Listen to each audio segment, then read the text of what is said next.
Okay. Welcome everyone to the second election Q&A. We're like 8 days out from when filing ends, which is like 11:59 on next Monday, the 22nd. We had one of these like 2 weeks ago. The structure is pretty simple. Sime Sohali and I will go over the positions that are up for election and kind of what they do. And yeah, no one has to stay for the whole time. It's just kind of like an open forum for people to ask us questions about what we do and what the election process is like, because we've been through it, and kind of what to expect going into this coming board's election. But yeah, we can start with introductions. I'm Matan. I'm the development director. I'm a senior from Massachusetts. I need to stop saying just Mass. And I am kind of the one running most of the elections this term, with, of course, the assistance of our wonderful executive board. And I can pass it off to Sime to introduce himself. Alrighty, hey everyone. My name's Samay. I'm the chair, and I'm from New Hampshire. Um, I don't know what else we said. You said like a little description. Did you do that? I guess, go ahead. And then as the chair, I kind of facilitate and like make sure that everything goes well with the executive board. I serve as a liaison between the organization's leadership as well and the adult advisory board. I work with the chief of staff to make sure that everything's going well with NAT staff, which trickles down to the rest of the organization. And I also have a the chairperson has a guaranteed spot on the Democratic National Committee. So yeah, I'll pass it to Sahal. Hey everyone, I'm Zohali, the communications director for HSDA. I like to think I have the most fun job out of all of the e-board members. I get to do cool things like the email blast y'all got about the main newsletter. That was me. The fun TikTok that you just saw on Instagram today, or the reel, I made that. So I also get to do fun things like the podcast and stuff. So I like my job very much. But yeah. Also, I'm from Texas, by the way. Y'all didn't know that already. Yeah. And I think I forgot to go over most of what development does. Development does elections, like I said. It does fundraising and stuff, data stuff, like a bunch of I don't know. Development is like a weird job. It does a lot of like random things. A lot of the stuff that no one else does kind of goes into development's lap. So it can kind of be whatever you want it to be. Do we want Um, to kind of elaborate on kind of in what we said and kind of say what an average HSDA workday looks like for us? yeah, that's smart. Mhm. What's your average workday, Samay? Let's see.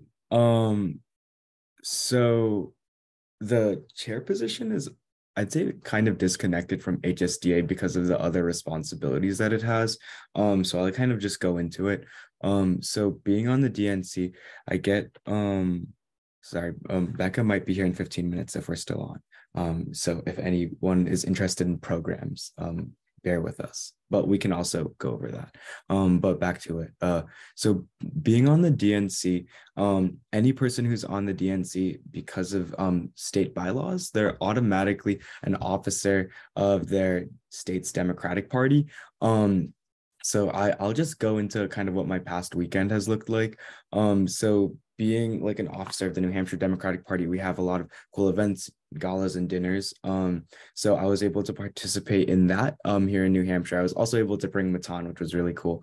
And the day after, I had a 5-hour meeting starting at 8 a.m. To talk about party affairs. And then I came home and then I had a DNC meeting on which was virtual. There are some DNC meetings and events which are in person, but the vast majority of them are virtual and can be done via Zoom. And then I had some other political events to attend to.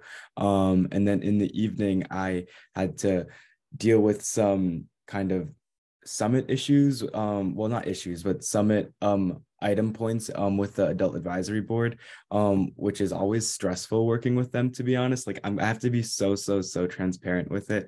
If you're running for chair, you have to know what you're getting yourself into. They are very nice people, but they also have other responsibilities besides HSDA. So it's hard to kind of push things up their agenda and get action items completed. And I don't know. Besides that, I usually meet with Annika, who is our chief of staff, who's on here. Hi, Annika. I'll see you tonight. But as well as the executive board, I usually I'm in pretty good contact with all of our e-board members. I'd say that like they know that I'm not the best at like texting, so they just have to like call me. Like so Holly like will call me at 12 in the night. Shout out to Holly. This happened this past week. And just like stuff like that and a lot of emails and stuff, but I don't know. It's a very strenuous position in my opinion. I think that all of the positions are super important and the organization cannot function without like if you were to take one e-board member out of the equation, the organization wouldn't be able to function. So I would just say that if you're thinking of running for chair, I would just think about your skill set and what you bring to the table because so many people want to run for chair and I think they'd all be qualified and I think they'd all be good, but I would just recommend taking a look at the greater picture and see where your skill set is better suited, just because all of the positions are super important and like the title as flashy as it may be, it's like I can't do the work that I do without the rest of my e-board members. So Holly, you can go next if you want.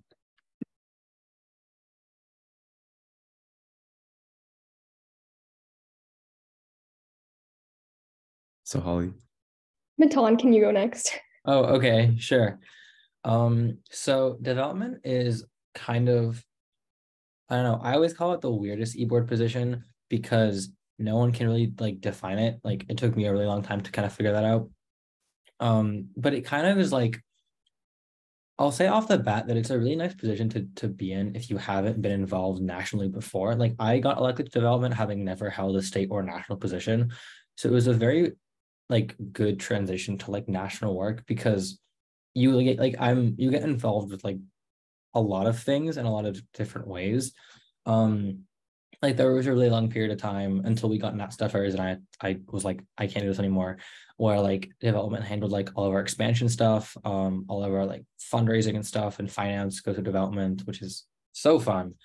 Um all of like data stuff, like all of our data management and like what we do with it goes out to development. A lot of like random outreach stuff. Let's like okay, so let me talk about like a random day in his like work day in his life. I think it's like what one of mine is. Okay.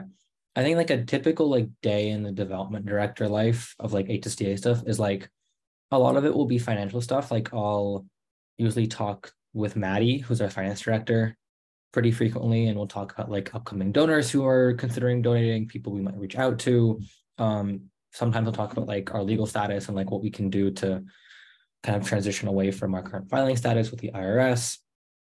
And it'll be a lot of like donor outreach and like data management stuff. Like sometimes I'll call with Lucas and Mark, who are our data directors, and we can talk about like the coming projects that they can work on and like how we can kind of move our data management stuff towards a little bit more sustainable future. Or I'll like I think I do a lot of work with the DNC, but in kind of a different way than Samay does. Samay deals with a lot of like the DNC members. I deal with a lot of their staff. There's a lot of correspondence like the DNC finance team, the DNC coalitions team, like sending them a lot of reports and they send us reports and we send them the graph. It's like all this like weird correspondence. Sometimes I'll talk with state leaders or caucus leaders who want to form new stuff because a lot of that goes to development. Very like scattered sort of stuff, but you get a very good sense of what the organization is like very fast because so much stuff happens to go through development. It's like a very behind the scenes kind of work, which I prefer because like I think it just takes a certain, I don't know, it's like a matter of preference, but it's a job that I think on one hand can do a lot if you like make a lot out of it, but it also is a very good introduction to like how politics actually works because there's so much of it that's like very like technocratic. You have to manage a lot of things and juggle a lot, but ultimately, I don't know, it's interesting and like the work is really cool. I don't know, that was like not the best description, so I might elaborate later. So Holly, are you good? Yeah. Okay. So like a day-to-day life for me is more like meeting with people. So in addition to like working with the TPT editors in chief, the social media committee and director, and the multimedia directors, I also do a little bit of work with the regional directors. So like the Southwest and Midwest. I guess it's not really pertinent to like communications itself, but like for me, that's mainly it, like meeting with people and making sure that like people are doing their jobs. Like a huge part of communications is making sure that like things are getting done. And like in order to do that, I have to make sure like people are doing what they need to be doing. So like if programs is hosting an event, I'll like be talking to Becca about like, timings of the event, details, what the post should include, like what I should put in the newsletter for that. Like when I was putting out the May newsletter, I had to talk to Annika about like summit stuff, like registration forms, and Maddie about like, like what to include in the graphics and things like that. Like aside from like actually managing the communications of the organization, you do really have to be good at communicating with people to make sure like everything is getting done. Like the TPT editors in chief, I'll like check up on them once a month. They're usually like really good at doing what they need to be doing, so I don't really have to worry that much about them. So it's like been pretty hands off this year. But like, I was expecting to like meet up with them like almost every week and then making sure articles are getting published and they're on track and that new writers are getting onboarded. And as for like the multimedia directors, since they're like relatively new positions, I've been meeting with them more frequently, like I would say once every 2 weeks, to make sure podcast episodes are like being planned out, published, produced, and same things with Collective Catalyst as well. So that's just basically it. I feel like this job is more like self-paced. People don't really tell you what to do, but you kind of have to like figure out what to do and then make sure you do it. It can be really easy to get behind. You just really have to make sure you're on top of things. That's like super important, like being organized. So that's basically it, I guess. I do have a lot of meetings though. Like I think 1 week I had like 8 Zoom calls. It was like a crazy week, but typically it's not that bad. It's like maybe 1 or 2. And there are times where you're more busy than other times. So like during months of midterms, I was like very, very busy. And I would say right now I'm not like that busy, but I'm still busier than I was like in February, especially with like summit stuff. So it's kind of just like a very self-paced job, but you really, really do have to stay on top of things. So I think like this is one of the positions where if you stop, like if you take your foot off the gas, things will fall apart very, very, very fast. So that's kind of all I have to say.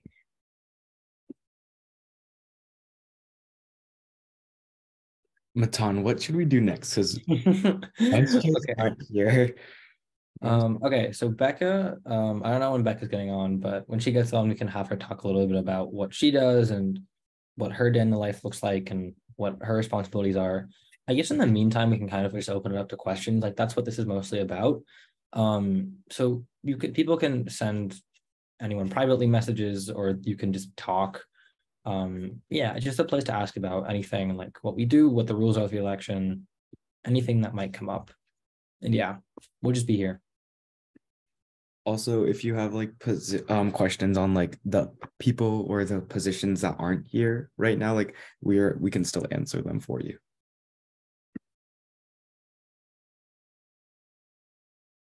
Asya? So my question was about the NACOM signatures that are requested. I'm just a little confused on like how we get those signatures and like who specifically we ask. Yeah, so that's a good question. NICOM signatures are like, I'll preface this by saying that they are not something that we woke up and decided to implement. They're like a thing that the bylaws that we have to follow have in them for some like arcane reason, and they're kind of dumb, but okay, so the National Committee is basically like the legislative quote unquote body of HSDA. Like it's composed of every state chair and vice chair and the heads of every HSDA caucus. You can find their emails and like information at I think it's like hsms.org/states. And anyone from that list, from any state chair or vice chair or caucus leader, can you like message them and you're like, hey, I'm running for X, Y, and Z. Could you like sign on to me? And they usually just say sure, and they shoot me an email at like my email saying like, hey, I am X, Y, and Z, and I support X, Y, and Z running for whatever. And that's it. I will say that this requirement, even though we do have to enforce it, is designed more for people who may already be very involved in HSDA. So, like, I mean, no matter who you are, if you think it might be an issue or you just don't want to do it, like, I don't care. Just send me an email and be like, you can ask for a waiver. Like, you can like bypass the requirement, and like 99 times out of 100, I'll just say sure. Like, I'll respond to you with like a 3-word email, just like, yeah, sure, you're good. and I can like mark you down as like waived. So yeah, that's like how the requirement kind of works. But I want to stress that like we give out waivers like really liberally, like literally anyone who emails me gets one, even if you don't email me for it. Like that's how much I like to give them out because I think the requirement is kind of dumb. But yeah, that's hopefully that kind of answers it. It's a little bit arcane, but if anyone needs a waiver, like feel free. Thank you. So we don't have to actually give them anything. Like we just tell them like we're running for this and Oh could yeah, you no. And if they ask you for anything, that's like they should not be doing that. And Okay. you should probably let someone know. Thank you.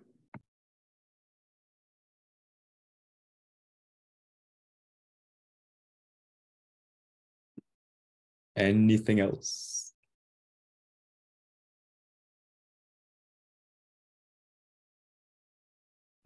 We can just like sit here and wait. It's not. I can like Oh, Annika. I'll ask something. Did I So pronounce I your just name have, properly? Sorry, we haven't met before. sorry. Hi everyone, I'm Monica. My question was basically like a super quick one, just about the social media reposting and everything, because I know y'all said we're only supposed to repost HSDA like graphics as like form of campaigning, correct? So like yes. all like stories and stuff like that, like can you like repost it and you can like add something to it, like whatever, like you can say your own thing on it, or can it only be like a repost of a HSDA thing? Do you know what I mean? Like I know Yeah. there's kind of a gray line there. I mean, I feel like add it like you can add stuff, sure. Yeah. I think that's Like fine. Like right now, Okay. we've like kind of set like reposting and like only HSDA content as the rule as of right now. So like just like leave it at that. Like obviously, like if you want to like repost like voting is open or whatever, or town hall tonight, and like you can say like I encourage everyone to come and like listen to my platform. Like it's okay. Just, yeah. Sounds Yeah. great. I know a couple of people who were mentioning that they were confused. So yeah. Yeah. Mizuki, do you have a question? Yeah, I was just gonna ask, can you clarify like once again, like just some basic strict guidelines for that? Like for social media Like in stuff? just general campaigning and like not only like Okay. Like just like how like what kind of the rules are? yeah, like because Okay. I was reading to the document and a couple of those things, I mean, one of the things Annika went over, but I was just kind of confused on the general one. Okay, yeah. That's totally valid. HSDA campaign rules can be kind of like yeah, they can be kind of archaic. Let me just pull up the elections back quickly so I can like just see. Okay, so to go over some of like the general campaign rules, and I'll put the link to the election guide in the chat if people really want it. So okay, the first one, okay, I'll just like go through them. There's like 10 or like 13 or 14 of them. So the first is voters. This is pretty simple, but has been more of an issue than I would imagine, which is that only people who are a member of HSDA can vote. Like not any high schooler in the country can vote. It's like if you're a member of the organization, you can vote because it's like an election within the organization. Very straightforward, but that's been an issue in the past, so we felt we had to say it. And then like the same thing is that like you can only be candidate if you fill out the declaration of candidacy by the deadline. That's pretty straightforward. Then there's the signature requirement, which I went over earlier. Just to recap, if no one was listening, it's just that you, in theory, should get 2 people from the national committee to like sign on to your campaign and like endorse you. And they can do that by emailing me. In practice, if you want to not do that, you can just ask. Like we have to enforce the requirement because it's in our bylaws, but like if you want like a waiver from it or like you want to not have to do the signatures, you can just like shoot me an email and I'll give you one. It's not a really big deal. Like I don't really care that much about it.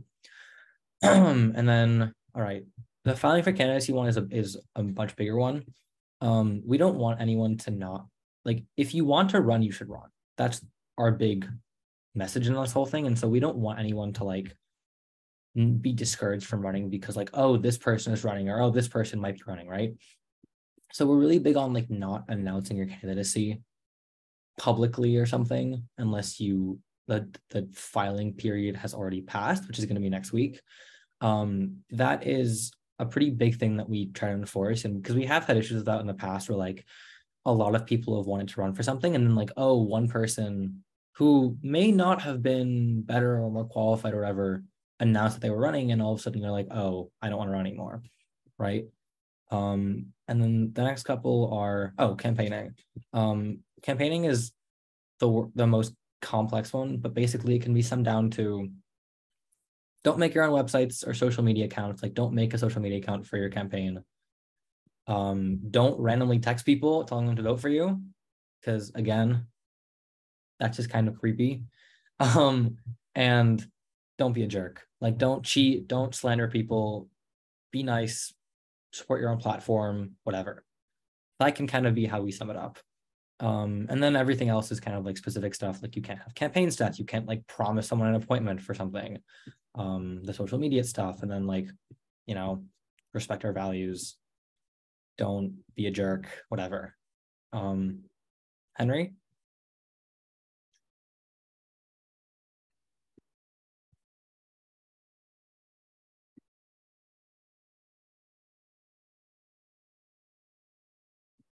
Okay, that's okay. You don't have to talk.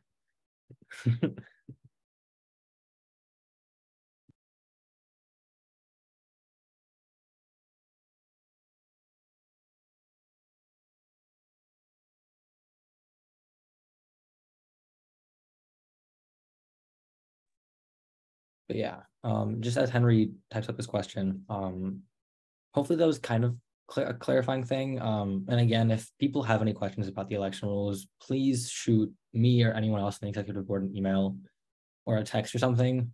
We are more than happy to clarify anything.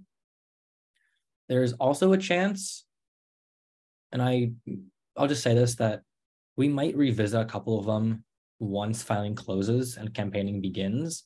So, and if that happens, we'll let you guys know. His question is, if we are elected, I understand that we must resign from our state roles, but can we serve as like advisory roles to our state chapter? I'll answer that. Yes, you can. The big reason why we say like you must resign from your state role as is like either state chair, vice chair, or whatever, is just because in the past, we've had e-board members who I'm very good friends with, so I can say this because they know I slander their name, but we've had e-board members who've served on the national level who weren't able to balance both responsibilities of being a state leader and a national leader, and then in turn a lot of issues happened with the state chapter, and then there were even more issues with the national level. So we're just going to say that there's like no like executive, like you can't have any like executive position as a chair or vice chair on a state board if you're elected to national. But yes, you can certainly serve like as some like advisor or whatever type role, like as long as whoever the chair, the state leaders approve, that is all right. Yeah. And I know that like it can be kind of tricky when like a lot of state elections are happening at the same time as the national one or around the same time.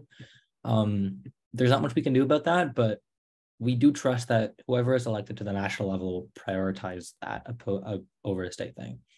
Okay, I also just got a message from someone asking, when do the new board members take their seats? Samay might know the specific date, because it's whenever summit ends, but I think it's like July, 14th? Yeah, 14th. So it would be the 15th. July 15th would be the first day because that's the first day post summit. So a transition period will start. A transition period will start after that, after the election results are announced. And us board members will kind of help facilitate, guide you through everything that you need to know. And we'll be there even after the transition period's over for you. I know that like all of us on the e-board right now, like we love everything that we do for HSDA, as stressful as it may be sometimes, and that like we will be here to help you guys if needed. And even if you guys don't want our help, I think that like I can speak for Matan and I that like we will still be very involved. And I feel like so Holly too. But yeah. that's kind of that. Yeah. Also, now that we have Becca here, and Jeffrey, I see, I want to know if you two could kind of like introduce yourselves and then kind of go over the responsibilities of your positions as well as kind of a day in the life. Hi guys, I'm Rebecca. I'm the programs director of HSDA. And so programs director, it's a fun position, but it's also a lot of work and something that I didn't know and I don't think ever fully stuck with me is just how far in advance you need to plan stuff and how on top of stuff you need to be on. Like literally as I speak now, I literally remembered, oh crap, I forgot to reply to an important email from like 3 weeks ago. So if you want to be programs director, something that's really important is just being able to stay up to date on your tasks and not being afraid to reach out to people and just, I don't know, you have to be creative because I'm not creative. And that's what the programs team comes. That is why the programs team is very useful. Like if you're programs director, you'll have a programs team. But anyways, the main responsibility of being a programs director is pretty much like as it entails planning programs for HSDA. So you'll plan stuff throughout the year. Like this year, the main big things that I did were plan the month to midterms, which was just like mobilizing stuff to the midterms, and then a few assorted events throughout the year. And then the biggest responsibility for the programs director is planning the summit programming, which you'll also work with the programs team on. And day to day, for me, most of the work I do, I end up doing it on weekends just because I'm really busy with school. But it's a lot of just planning and like making sure, like texting Luke, who's the political director, because I mainly work with him, trying to say, okay, here, this is who would be good for this event. Here are some ideas we have. Let's coordinate with our other people. And then we'll Zoom with the programs team and all that jazz.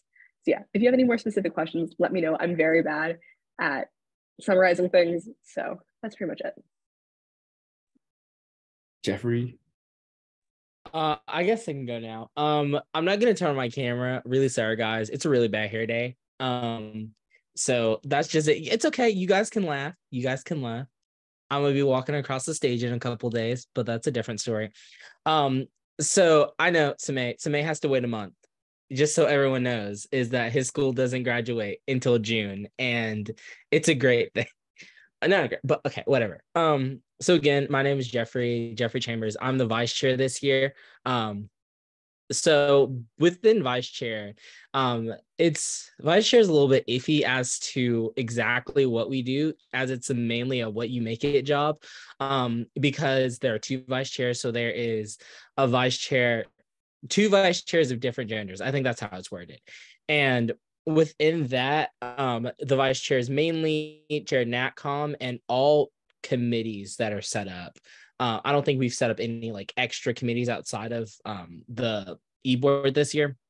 But within that whole aspect, it's also lending like mainly an advisory type role of like helping everyone and making sure that everyone knows everything, but also lending your best strengths to help in whatever way possible.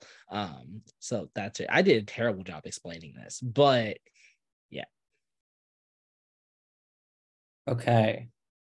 Those were both good explanations. I have a couple of questions that people messaged me, so I'm just going to answer those quickly out loud. One of them is that someone asked me how appointments work, like I guess assume national staff appointments. Samay, so Holly, Becca, or Jeffrey can always elaborate on this, but the process is pretty simple. The national board creates or has national staff positions that like report to us. You can find all of them at like hsystems.org, whatever the national page on that website is, with like a list, but the board can also create whatever positions they want. And it's pretty simple. Once a new board comes in, it's like first task is to set up an application, send it out to members, and figure out, who they want to hire for what position. And then you onboard them and then they start work. It's pretty simple. The other question that someone asked, which has a bit of a longer answer, is, let me read it. Are e-board members responsible for all financial obligations for travel to events, etc.? The answer to this is kind of complicated, and Samay can say more about it. But okay, yeah, you can go. Yeah. So I'd say for the most part, yes. If you follow me on social media or anything, you can like see that I'm always at some sort of event or whatever, and barely any of them are in New Hampshire. But I have to cover most of the expenses and costs for my travel and housing wherever I go. There will be I think the exception is for this past year, the DNC has paid for my housing accommodations for like DNC meetings, and that's like really important because they do those at like really bougie hotels and convention centers that I do not want my parents to pay for all the time that I'm there. They also have offered to pay for travel as well for numerous events. It's going to be a little bit different though for the new DNC team. The DNC isn't just going to like hand them the money. The DNC is going to fundraise for it and give it like meaning that I guess not your full cost of travel and transportation and housing aren't guaranteed. As well as food isn't paid for the most part, unless you want to have really crappy DNC food, which I'm not a fan of personally. And I'm trying to think. But I think it's kind of, it may depend on like how you make of it. Whoever the chair and vice chair are, and even the other members of the e-board. Like for example, at the DNC's winter meeting, which was in Philadelphia, I invited Matan and Maddie to join Claire and I at the DNC meeting because we felt it was necessary to help our work in the organization. And like I can elaborate on what goes on in the DNC meetings if someone would want to know. But because of that, we had to kind of ask the DNC if they could kind of extend the offer so that we could have 2 more people with us. And then there were complications with that. But again, because you're a member of your state's Democratic Party, an officer, if you're on the DNC, it's all about the relations you make and the connections you make and growing those and strengthening those. So Claire was able to get someone from California to get an additional hotel room. And in the past, like the New Hampshire Democratic Party, I've become really, really close with them. So they've extended like help and assistance to us and advice when necessary.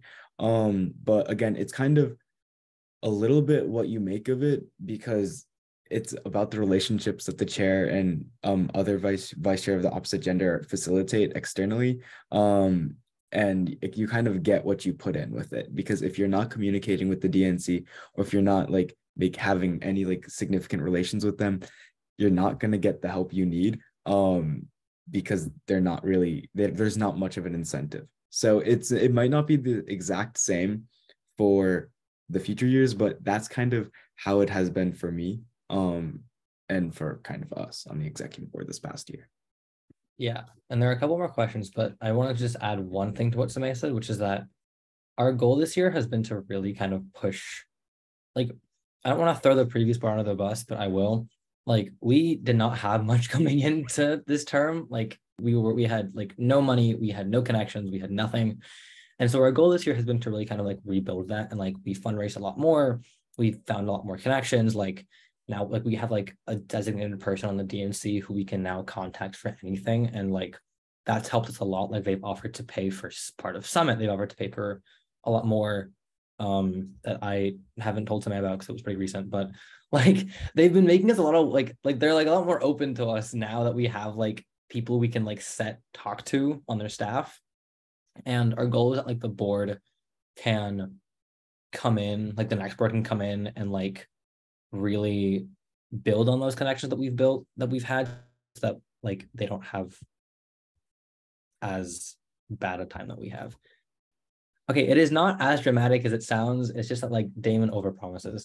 And somebody's aware that Damon is the DNC guy. Don't get me started on Damon. But and in addition, another issue that is very much related to finance and going back to the whole thing that our board has had to deal with was the moment I like won the election, less than 24 hours later, the past chairwoman forwards me an email from Google, a representative from Google, saying that all of the HSDA emails are going to start costing money per month, and it racks up really fast. And this was an issue that previous boards for all the I don't know how many years HSDA has been running, has never had to deal with.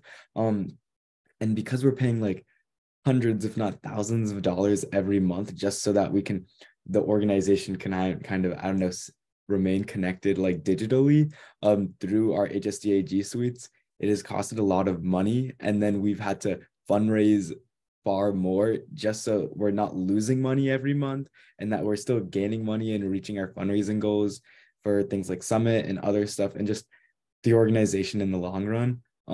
So stuff like that, the future board will have to continue. And I have my advice for that, but that's not for this call. But yeah. The onboarding period after the election will be very long. I also have another question that was also privately messaged, which is that is asking in terms of the vice chairs, are they elected based on gender, like separate male-female elections, or is it just that the first/second place people in the election become the two vice chairs? That's a very good question, actually, because that's something that most people don't fully understand. So HSDA, as we've said, has two vice chairs. One is male, one is female. This is not something that we can control. It's something that like the DNC requires. Like every DNC affiliate has to have two members of opposite genders. Like this is beyond our control. The way that the election runs for the vice chairs, like mathematically, is kind of different because what we do is we basically take all the votes or all the candidates and we like segregate them into two groups based on gender. And then you run ranked choice voting twice. You run it once on all like the male identifying candidates and one on all like the female identifying candidates. And that's how we get the like the male and female vice chairs, which kind of creates a weird situation, like probability wise of like how can you like who's determined to win or whatever. But that's kind of how we do it because I won't get into like the whole like statistics of it. There's like a whole math explanation for it, but yeah, And that is also if a potential vice chair candidate is non-binary, we would kind of reach out and ask like which election they feel more comfortable participating in. Yeah. I don't know. The DNC requires this. This is like beyond our control, but I don't know.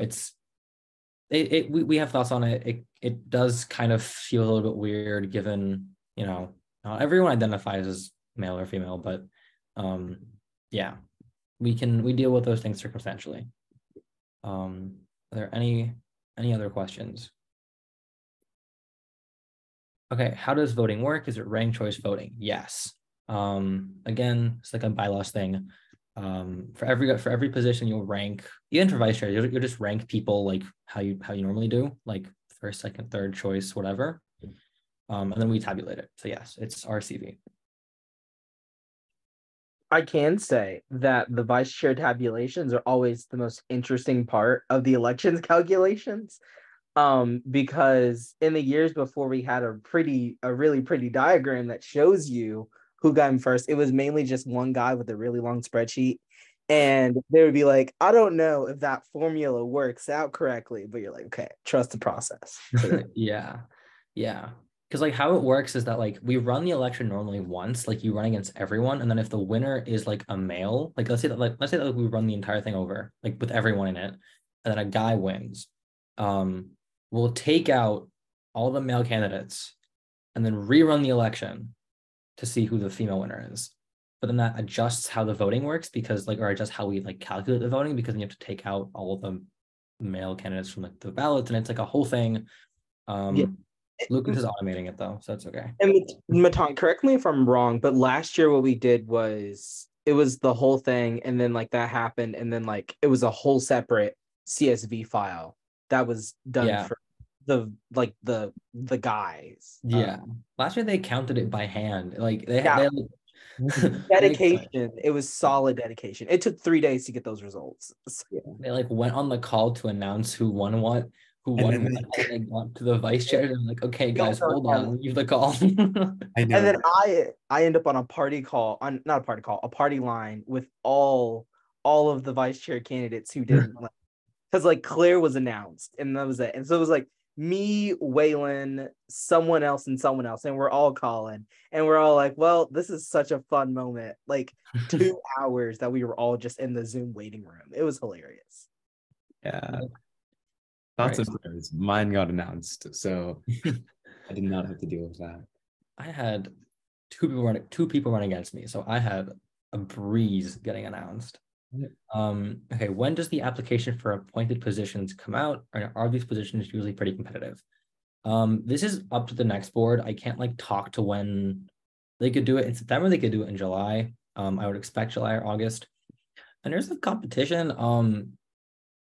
I'm like, yeah, we did have a decent amount of Nat staff apps this term. And I mean, I think we can also What do you mean a decent amount? I felt like I was like some college admissions officer. I was like, there was so like for me, there were so many applications for the positions that I had. And I don't even like have too many positions, like chief of staff and then regional director. And then I think I looked at something else too, at the time, but you crashed one of the data interviews too, because we were in the same room. I think, yeah.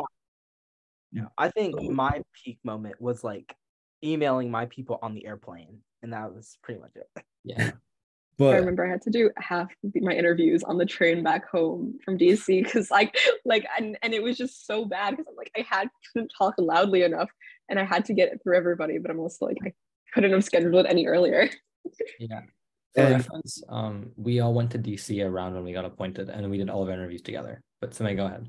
No, yeah, that's what I was gonna say. And there were a lot of interviews. It was very stressful. Like I was sitting in like the hotel room with Jeffrey and I'm like, oh my God, I can't do this. There's so many interviews. Some of the interviews were very long and very productive, but it's what you make out of it. Like you can do whatever you want, but we went through a pretty thorough application process and interviewed we interviewed all of our finalists for those positions because we had just had so many applicants. And I don't know, it was a very strenuous process, but for the most part, I am satisfied with the work of our national staff. So I think it worked out all in all. I will say that something that Matan kind of briefly mentioned was that NAT staff is fully up to the discretion of the executive board, meaning that the positions we currently have on NAT staff may not be there next year. It's all kind of dependent on the next school year's executive board's agenda for the year, what they want to accomplish. So we changed a lot of things, got rid of a bunch of positions that we thought were redundant on national staff. And maybe there are one of the biggest changes were we got rid of local chapter coordinator, expansion directors. There was something else too. Development operating officer. Yeah, that one too. And we replaced it with the regional directors, which were already there before, but they weren't on NAT staff. So we just put them on NAT staff and we gave them all the responsibilities of the positions we got rid of, because they were fulfilling those responsibilities anyways. So things like that we did. I'm not sure what y'all's platforms are going to be or anything, but if you say you were to be elected, your executive board has your first meeting, I recommend kind of going over like what you wish to accomplish, what you want to change specifically from what we did. And there are a lot of things that like we can do better and things that we haven't addressed as much, and it's because there's only like so much bandwidth that a board can take. We had so many issues that we've had to deal with up until basically like a month ago, and we're still dealing with issues from the last board. But we also have to like work on improving HSDA at the same time. So it's all about what you can put on your plate. So yeah, I think that's that. And it kind of like you get to decide, like we want to target local chapters more, or we want to target expansion more, or we want to be more programs heavy, or something like that. You guys get to decide. Yeah. I just want to add on one thing. So we received about like 95 applications. I just checked, and we also have about 23 positions on NAT staff this year. And I think last term there were about like 30. So we got rid of quite a bit. But that's just like changes that we thought were necessary. Obviously, you should make whatever changes you want to make if you are elected. And it's definitely a good thing to do so, like Samay said. So that being said, picking NAT staff is very hard. At least I thought it was hard. I always thought like, oh my God, like what if I'm not picking the right people? Because it really does set the direction of like where you're going to go and what you're going to accomplish, because having a really strong NAT staff is key to making sure HSDA runs, because they're kind of like your people, the people that help the e-board run. So it's definitely important. Put a lot of thought into it, and it's hard, but you can get through it. Right. And kind of like it's very, very important. And this is, I guess, like advice, assuming that if the people on this call haven't filed yet, I haven't really been looking as much as I should be, like at the specific names of the people who have filed. I've mostly looked at their platforms. But I think that's something that I know Claire and I did. No, sorry, I got a private question, but I'll answer it after. Something that I believe Claire and I did coincidentally when we ran last year, or I know at least I did, was in my platform, my campaign platform. I think I talked about revitalizing that stuff and like being like very specific. And like, so if you think that there's a area in HSDA that is lacking, like for example, like I wanted to change the whole regional director system to what it is now. So I talked about that in my platform. So if you have a specific idea, and you think that like there could be a position on that staff that you can add and also get rid of other positions subsequently, I think I would recommend like putting that in your platform. I think that's pretty innovative. The voters, because the people actually read all of the platforms for the most part, which is like surprising because it's like a lot. But a lot of people genuinely care about the best interest of HSDA. And so I would kind of take your creative liberty when writing your platforms. I got a private question. Does filing earlier change anything? No. Matan can build off of that, but no.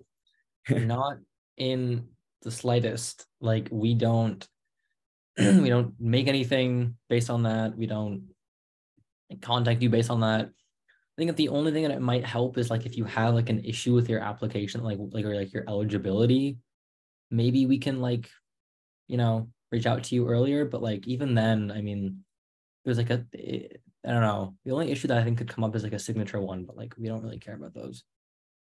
Right. There's not going to be any issues. Like it's things behind the scenes aren't going to be done in chronological order, like marketing wise. So in the past, like if you look at HSDA's graphics, or if you watch the town halls, everything was in a very like random, like seemingly random order. And that was because like the past executive board kind of like drew names to kind of say like, okay, this person, we're putting them first, second, third type thing. It's not, I don't think like we're not going to do it like by the order you file, you submit your filing. It's not going to be like that. So I wouldn't worry. You're not going to be disadvantaged or put at the bottom of the candidate guide just because you submitted late. Like take it from me. I was the last person out of all of the candidates to submit their packet, their platform. It was 11:59 and 40 something seconds. So I had like 15 seconds before the deadline, and it worked out. So I wouldn't worry too much about it, but also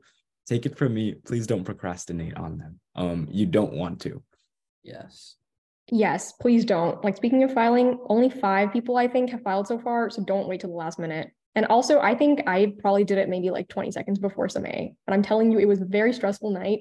And I was working on it for like hours that night. Like, just don't do it. I think it was like a Sunday for me. And like I had a test the next day. Like, just don't. It's not worth it. Do it tonight. Do it tomorrow. You'll be fine.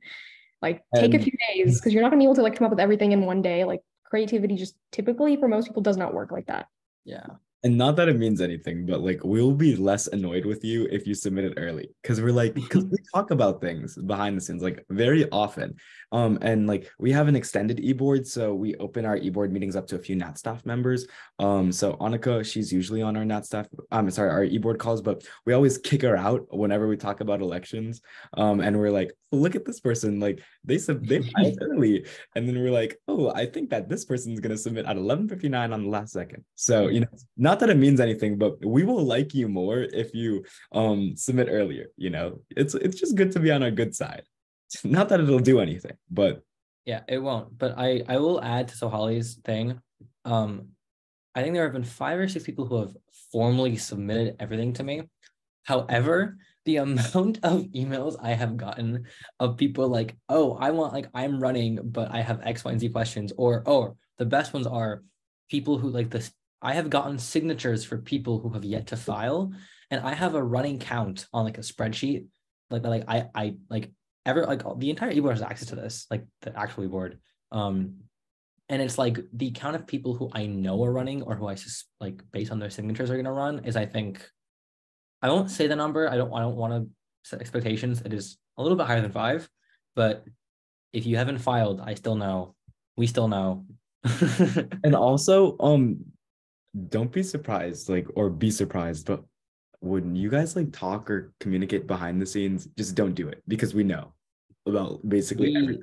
We find out, like, it's we don't say much because we But don't know. We're like the chill parents, but like, no, we know. Like, there have been people who have been caught breaking rules this cycle in like the dumbest way imaginable, and like we will, like, what will happen is like we'll catch them, or like I'll catch them, and I'll go in the e-board meeting the next day and be like, look at this, like, what, like, and then there will be me trying Doc. to calm Matan down, saying, let's not disqualify this person right now. But like really, Matan and I are like good cop, bad cop, and you'd be surprised. Like Matan's the bad cop, and I'm trying to like save you guys. So don't be breaking the rules behind the scenes, because I'm really not trying to defend you all in front of Matan, because I know that when everyone applies at the last second and then we're dealing with rule violations, I'm not going to be in as good of a mood. So That's true. Like, I will confirm somebody has saved people before, not from like disqualification, but like I've gotten very pissed at people before, and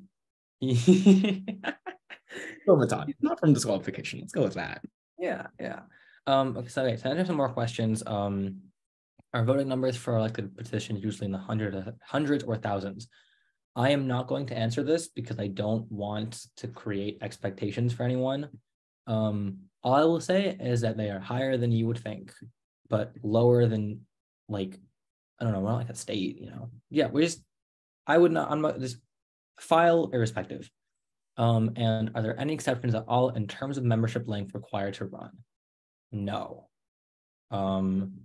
This is like an us thing. Like, you know, you need to be a member for a certain amount of time to run, per our bylaws, per our ethics, and also just because like these positions are not like infinity stones to be collected for a college application. Like, do not see them as that, please, because like HSDA is a lot of things. It is not a college farm. Like, this stuff is more work than like most things that I do outside of school.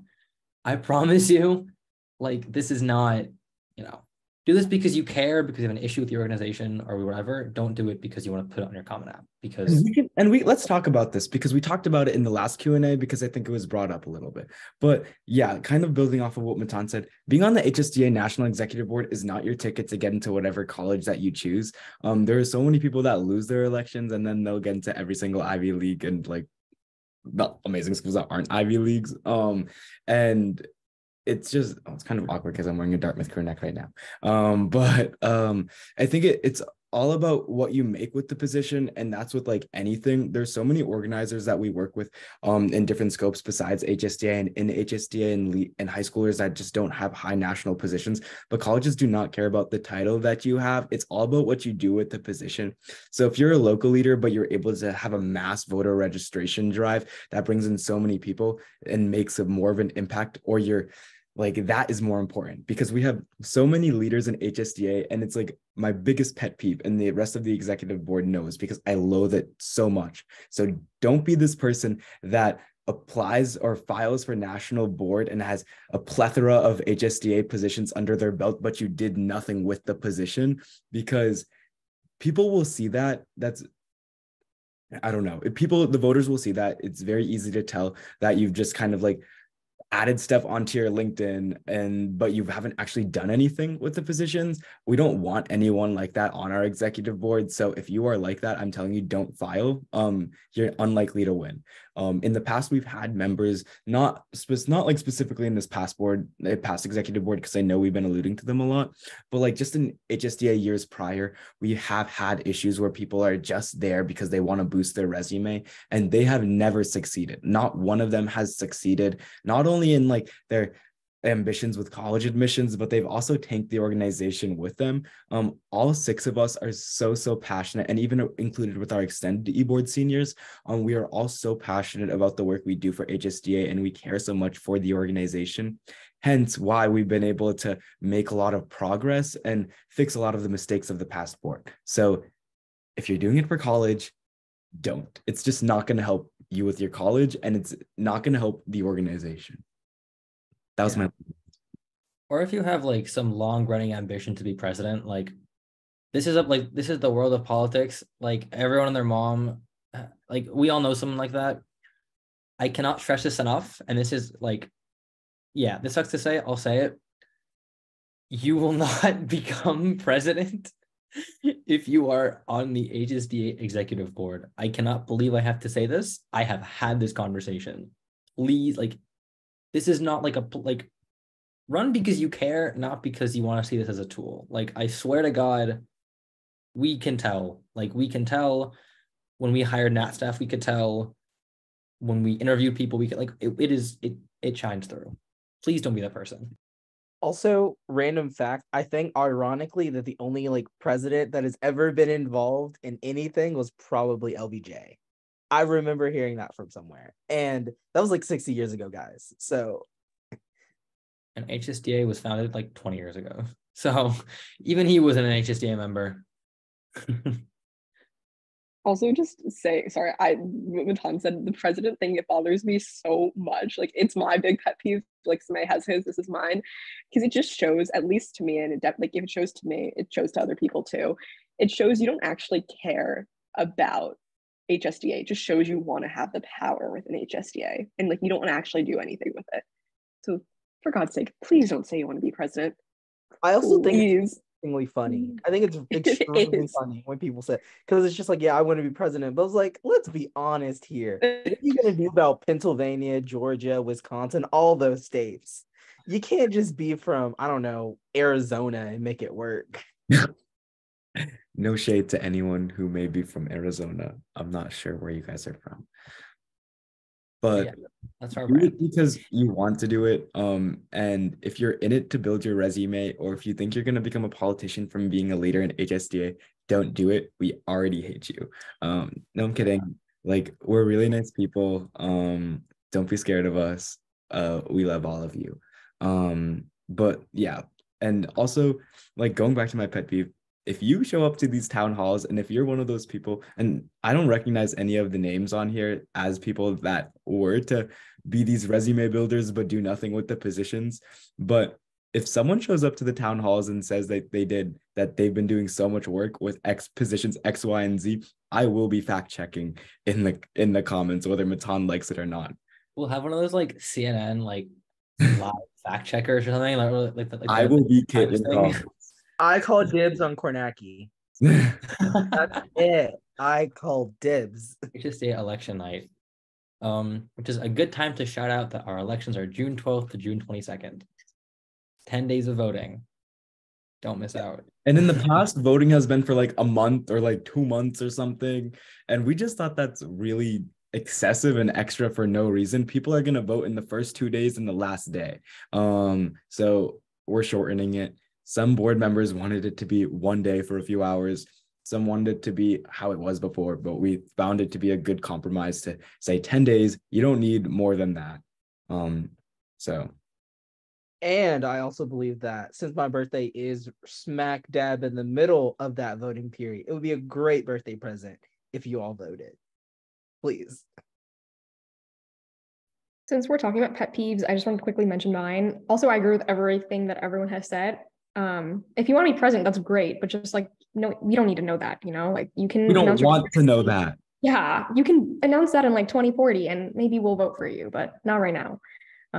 Campaigns don't start this early. But anyway, my pet peeve is probably like when people like put stuff that they've done, like accomplishments in their bio rather than actual things they want to fix, right? Like our questions in like for the candidacy guide are very like carefully crafted for people to understand candidates and their platforms, not their like, life's accomplishments or like their LinkedIn profile in like 300 characters. Like that's not what we're looking for, because I mean, you can have a lot of positions and have done a lot of things, but that doesn't necessarily mean that you're like the best candidate. because maybe you're not addressing things that we're actually lacking, right? We want to see change, and that can only happen if you tell us how you're going to change. And so I really do think that's like the best way to be authentic and present yourself to HSDA membership. Like if you can talk about the stuff that you've done, but I don't really know if that's going to be that, good at conveying like what you can do in the future. So really talk about like what you're going to change, what weaknesses HSDA has. And I think that comes with like knowing the organization pretty well, or at least on some level. And also just having a vision for the future, and especially for your specific position, right? Like, what are you going to do as comms director or programs director? What is something that you can do that I didn't, or something like that, right? Focus on weaknesses, focus on changes, have a vision. So like really think about it, sit down and maybe make a list of things that we weren't good at. I think that's like the best thing to do. Actually, one of the reasons I ran was because I was very upset with the previous board. Like I was furious, and I was like, okay, I have to run because this can't happen anymore. So that was just my pet peeve. Yeah, I just want to emphasize everything you said. So Holly, like if you think that we did a shit job at everything, like put that in your platform and kind of talk about what we've done wrong or what we haven't targeted enough and what you want to do to address that. We also like appreciate the feedback, but we want the organization to succeed and thrive in the future. So Holly said, addressing our weak points is like super, super important. And I think I think we're done, right? What's up? If people have any other questions, please feel free to ask. But if not, we can wrap up. Oh, I got a question. Someone wants to know kind of what state chairs do and the difference between state chairs and the national chair. So I'll kind of just quickly run down the organization structure. So there's the average local member, which everything that we do is for, and they have local chapters at their high schools or regional chapters in their area, which they can affiliate with to do more local programming, whether it be talking about current events or door knocking, phone banking, or whatever it may be. And then you have state chapters and state chairs who organize and do programming and whatever specifically for the members of HSDA in their state. And then there's the national chair, who is myself. So everything I do, it's very much on a widespread level, working through members of eBoard and NAT staff to get things done. But at the end of the day, it is all for the average member. It's just that as a state chair, you focus on the members in your state and addressing their concerns. State chairs, for the most part, are members of HSDA's National Committee, which is our legislative body.